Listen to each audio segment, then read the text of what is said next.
Welcome back, explorers. We're counting down the world's longest caves, and coming in at number 4 is Jewel Cave in South Dakota. USA, can you believe it has over 330 kilometers of mapped passages?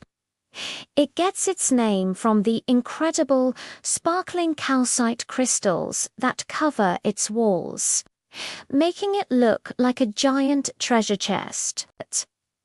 This labyrinth is filled with narrow corridors and huge chambers, all decorated with delicate formations.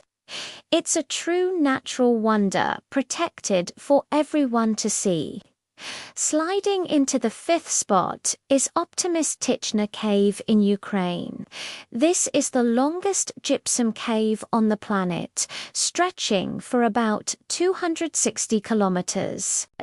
Discovered in 1966, its name means optimistic, reflecting the pure joy of the speleologists who first ventured inside. It's a complex maze carved into soft gypsum rock. Though less famous, it's one of Europe's most magnificent underground treasures. Thanks for watching. Don't forget to like, subscribe, and hit that bell for more amazing discoveries.